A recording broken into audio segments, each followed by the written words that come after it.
to Evergreen Media Network. I am Cindy Schwartz, and this is the Martha Matters Show with your host, Martha. Well, hi there, and welcome, everyone. We're right in the middle of the holiday season, so before we get started with our topic, I really want to wish you all a very happy and healthy Merry Christmas, and enjoy friends and families, loved ones, whoever they may be, and make the most of it.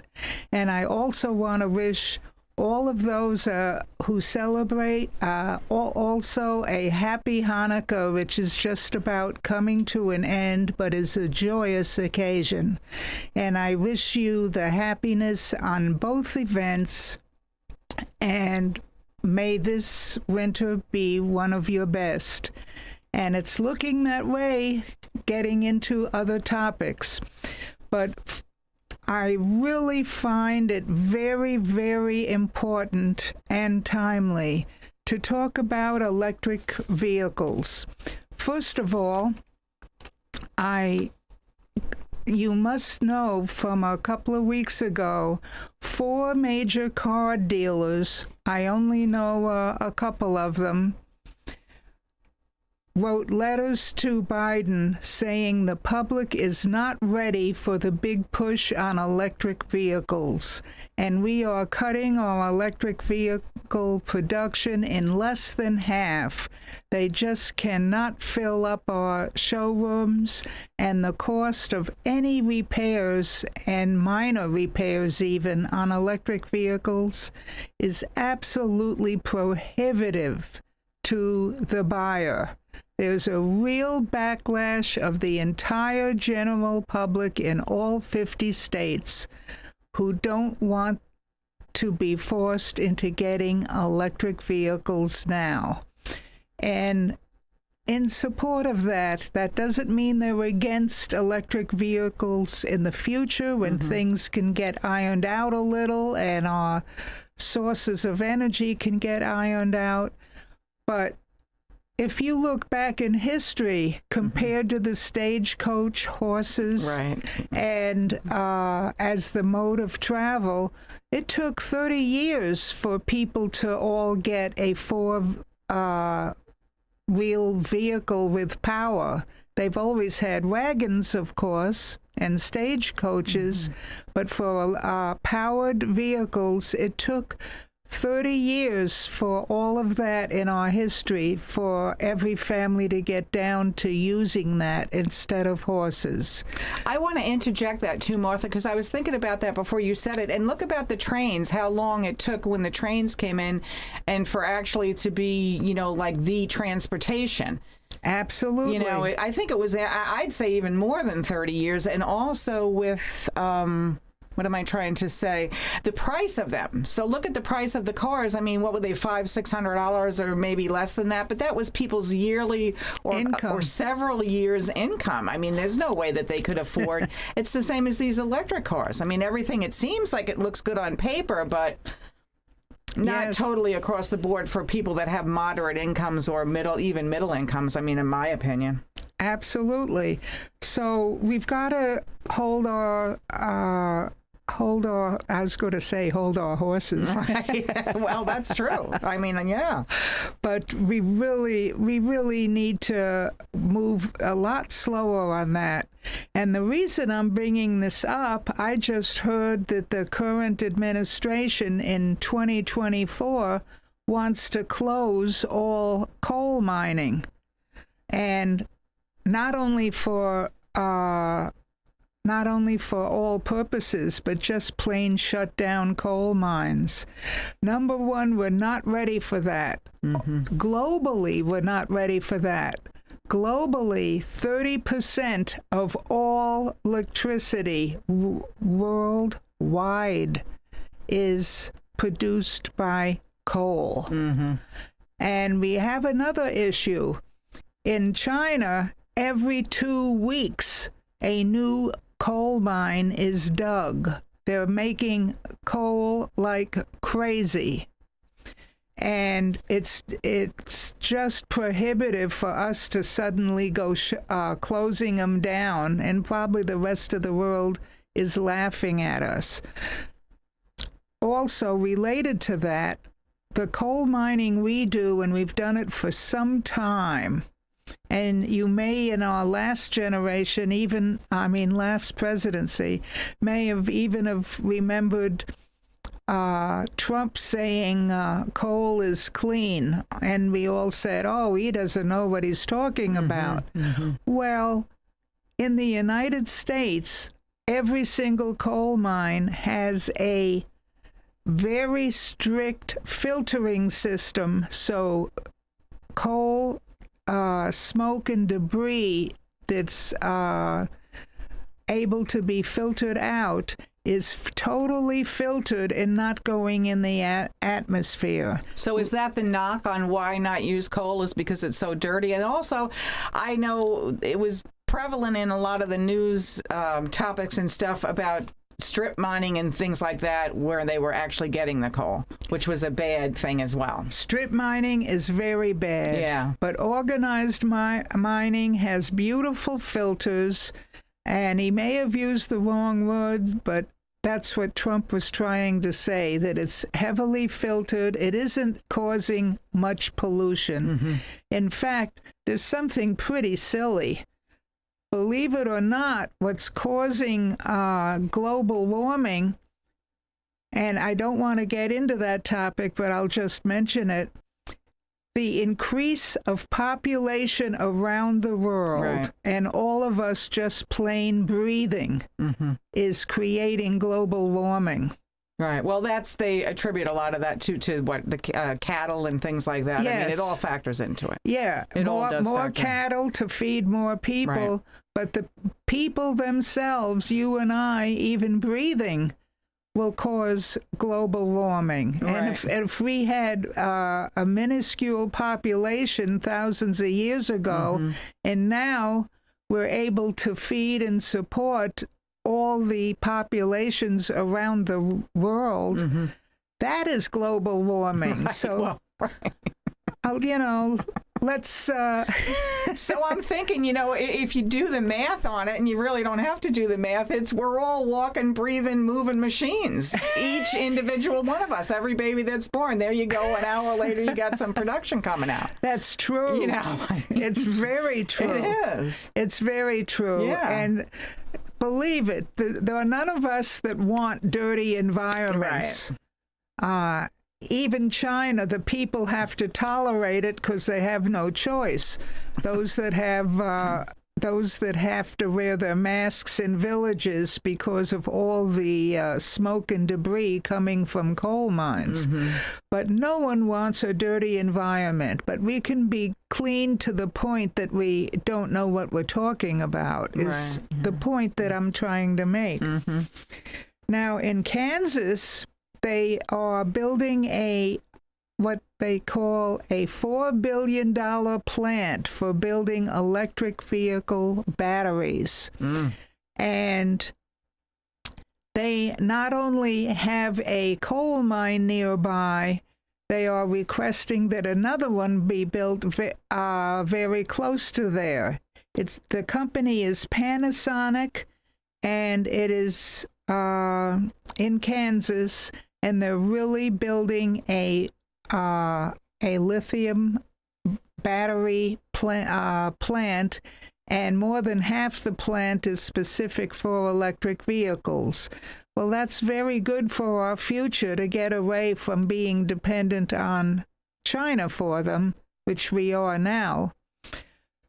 But the importance of needing coal. The reason is coal has high impact, and it can be burning very fast. It gives the fastest form of intense energy than even fossil fuels, than even all the recyclable ones like solar power and wind power and all of those combinations. I'm not putting down solar power or wind power. They're great. In the state of Florida, it makes up 40% of the electricity in Florida because throughout the state, somewhere, we have sunshine all the time. The mistake which FP&L is not making that Texas did, Texas a couple of years ago, we know, they had 100% solar panel for making electricity, solar electricity. And all of a sudden, for about 7 to 15 days, they had solid clouds in an unusual situation. Well, 3/4 of Texas went black because they couldn't make electricity because there was no sunshine. That was a rarity, but you have to be prepared. No one knows what Mother Nature is going to be doing all the time. Right, and to me, that's a learning curve, to heed what's going to happen. Absolutely. I mean, how do you know what's going to happen with it? You always need a backup form of electricity making. So having what I recommend right now until another form of power is discovered, LNG, liquid natural gas. That's not the same as the oil in your car. Right, yeah. Or the gas for your car. It's LNG. It has been used for homes for a long time. I had purchased up north one of the few homes that first started using natural gas underground as a form of heat instead of oil or coal, which, by the way, in suburban areas, they're still doing that. They have oil tanks that need to be filled up for the winter for their home fuel, and they also have liquid natural gas tanks for cooking in some cases, but not underground pipes to furnish their heating. We really need to work our way up right now the next 50 years for LNG, which is cleaner than coal. It's cleaner than almost any other form of electricity.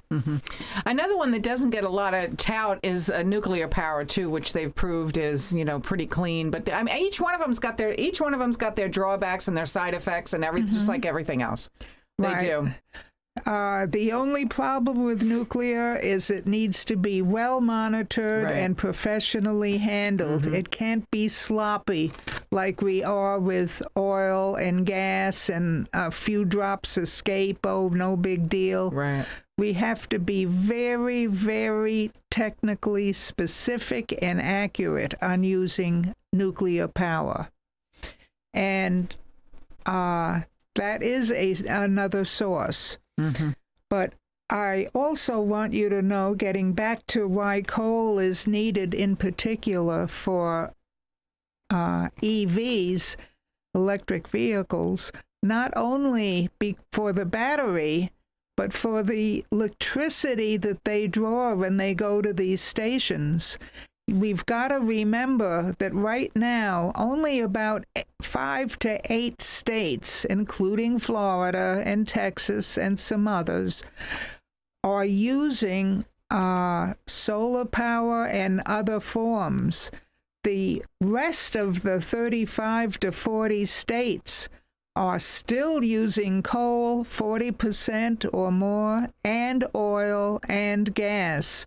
Why? Because they can't count on solar power. When we moved down here, people laughed at us. Oh, if you're from the Northeast, doesn't matter, Connecticut, New Jersey, Pennsylvania. Oh, you're from the cloudy states. Very often they have 5 days. It may not rain, but the sun doesn't shine either. You have solid clouds.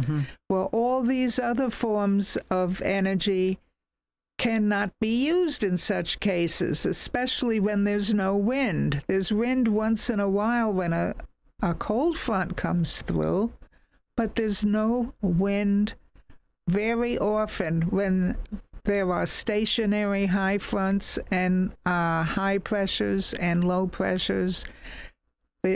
The climate isn't always moving. It can have several days of standing still. So you're bringing this up, Martha, because you're talking about refueling these EV cars when it's time for them to be charged. Where are they getting the electric power from to refuel, for a lack of a better word? Because Yes. they can't go to a gas pump. That's what the gist of all this is. So where are they getting that electric from? You're saying they're still getting it from coal. So yeah, the battery is maybe lithium in the actual car, the EV car, but to get re-electrified, if you will, they're using all kinds of other types of fuel to generate that electricity. Mm-hmm. And the reason it has to be coal right now is coal is the fastest and the most intense and the quickest form of utility replacement. Okay.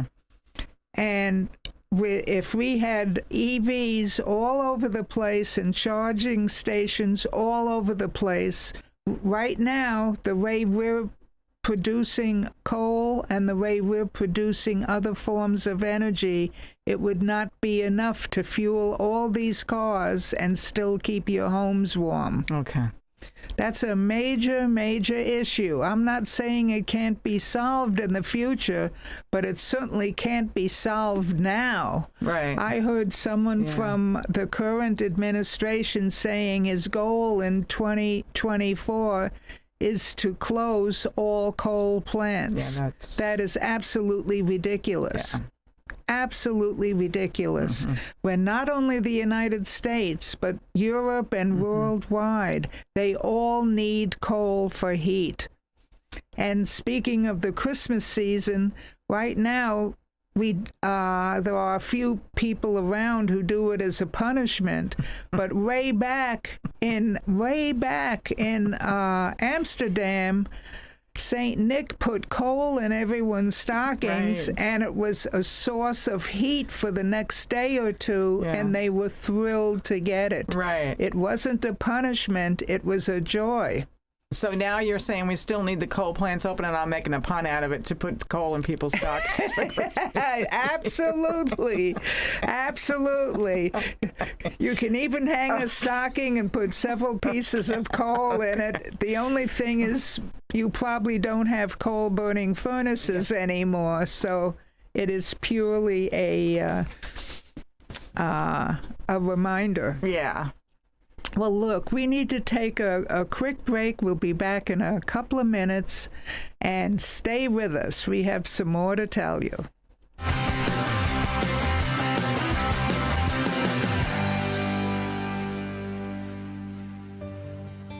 I want to introduce you to our main sponsor, Highland Plaza, located on US 1 on the east side of the Highland Drive traffic light. We even have our own left-hand turn lane. One of the places in there, the first one on the north side, is Easy Stop, and you will be surprised what competitive and beautiful prices they have. You should give it a shot. Also, Tony's Hairstyling Salon is ideal for the entire family at all ages. He and his wife have run a salon there for years with a huge following. Also, we want to tell you about La Taberna Restaurant. It has the freshest Mexican food in town and a well-experienced chef. You will be most surprised not only by the food, but the reasonable prices. Also, I want to tell you about the nail salon. It's Luxury Nails. Let me tell you, they do everything, both for walk-in clients and appointments. Appointments are really appreciated, but they treat all clients professionally. Now, I want to repeat to you, this is located on US 1, just east of Highland Drive at the traffic light. It's a beautiful yellow building with a maroon awning. We look forward to seeing you there. Come on over. Ladies, are you looking for a change but just don't know how to get there? Don't miss the Women's Life Mastery event, a roadmap for change to becoming your best self. 10 fabulous women sharing their expertise for real ways to positive change. This holiday season, invest in yourself and register today to discover and become your best self. Breakfast, lunch, swag, and more. The Women's Life Mastery event, Saturday, January 13th at Joy Farms in Vero Beach. Visit CIAcertified.com today for more details. CIAcertified.com. Right now at Sunshine Furniture, it's holiday sale time, so you can save up to 50% on selected groups of indoor and outdoor furniture from Lloyd Flanders, Telescope, Windward, Capri, Seawinds, Universal, and lots more. Sofas, love seats, dining sets, patio groups, occasional chairs, bedroom sets, all on sale just in time to make Santa say ho, ho, ho. Also, all pictures, lamps, and accessories are half off. And don't forget to visit our outlet and sales store just across the street from our main location for lots of great holiday bargains. Sunshine Furniture, 1295 US 1 in the Publix Plaza next to Planet Fitness in Vero Beach. Visit our website at sunshinefurniturecasual.com. Sunshine Furniture brightens up your day. Sunshine Furniture, the best in every way. Ooh, have a sunshine day. Sunshine Furniture. Welcome to Riverside Theater's Comedy Zone, where the comedy is wild, untamed, and downright hilarious. Come out this Friday and Saturday night at new times, 6 and 8 p.m. for the Treasure Coast's best live stand-up comedy show, featuring nationally recognized comedians with cabaret-style seating and food and drink table service. Warning, you may laugh until it hurts. Kickstart your evening with live entertainment, food, and drinks at Live in the Loop. Buy tickets at riversidetheater.com and get ready for a night of nonstop laughs.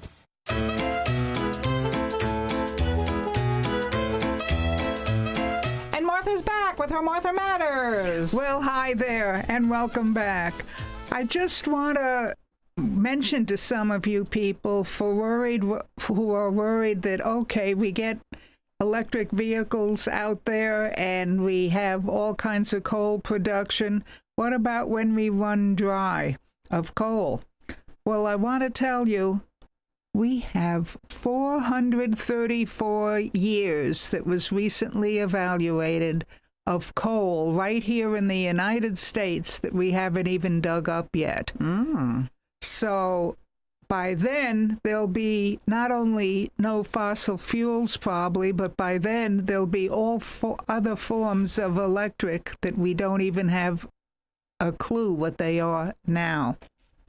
Yeah, we can't predict what the future is going to be. I was going to ask that question because they keep talking about the coal as how much coal we actually have, because it is a worldwide thing, necessary. And I'm talking about electric vehicles and the future of electric vehicles. I repeat, I'm not saying that we won't have them in the future, but we've got to slow down. We're not ready for them, in plain English, for another quite a few years yet. But in addition to that, it's not only electric vehicles. We have the best coal in probably globally. A lot of people have said that, for the production of steel. And without steel, we can't have sturdy office buildings, sturdy warehouse buildings. We make the best steel in the country. In the world. In the world, really.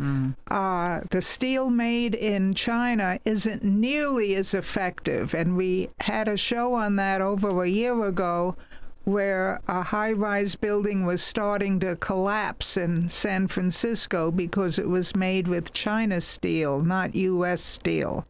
So we need the coal, and that plays a big role in steel production, not any LNG or anything else. So on that note, we've got to sign off, but again, have a Merry Christmas and a Happy Hanukkah, one and all.